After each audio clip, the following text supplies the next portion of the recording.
ating bayan, hindi mabilang ang mga wikang kinagisnan ng bawat Pilipino. May nagmumula sa kabundukan, may humuhuni sa dalampasigan, at may humahalo sa ingay ng lungsod.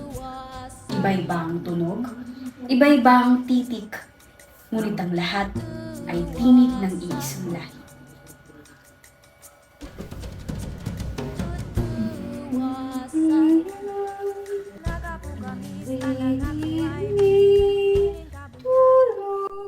Anak, alam kong paglaki mo'y merong manghuhusga dito sa'yo sa Maynila. Baka pagtawanan ka dahil iba ang ating wika, iba ang ating tono. Pero tandaan mo, huwag mong ikahiya. Ang ating dialekto ay ang ating dangal, ang ating pananampalataya at ang pagkakatubo ang bumubuo sa'yo. Tuhog ka na anak ko, igugma kita. Anak, kahit saan ka man dalhin ng mundo, huwag mong kalimutan na ikaw ay isang katutubong Filipino. Ngunit sa paglipas ng mahabang panahon, may mga wikang unti-unting nananahimik. Mga salitang minsang nagmulat, nag-aruga, at nagbuklod sa mga ninuno natin na ngayon naluluma, nawawala at nalilimutan.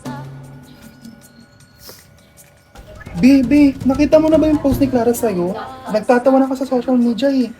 Dahil paano ba to? Parang nice tong ano to. Baby, sukulot ka daw, tapos ang tawag mo sa cellphone, silpon. Grabe, wala man ako pisabi ng araw ko to, tapos araw ko to sasabihin ng hindi. Sige, tara, tingnan natin sa social media ang post ni Clara. Kailan pa naging hadlang ang pagkakaiba?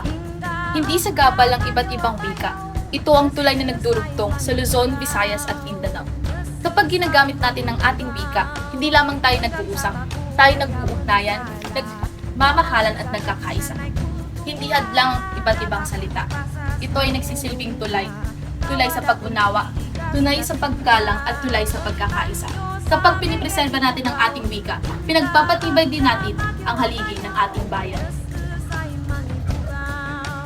Be, ang mahalaga, walang mali sa'yo. Pilipino ka, at nandito ka sa Pilipinas, Pilipino tayong lahat.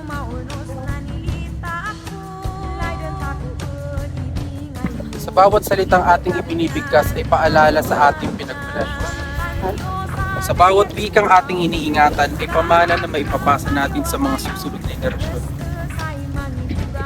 Dahil sa ating pag-iingat ay iniingatan din natin ang ating kultura, ang ating kasaysayan at ang ating pagkatao bilang isang Pilipino.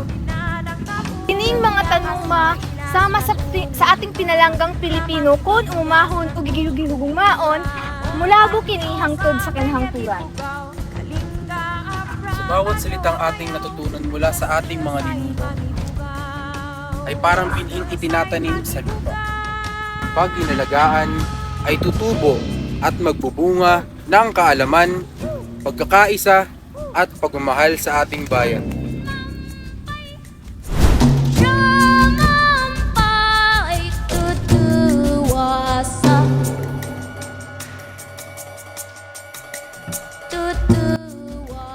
Wika ang ating ugat at ating tulay.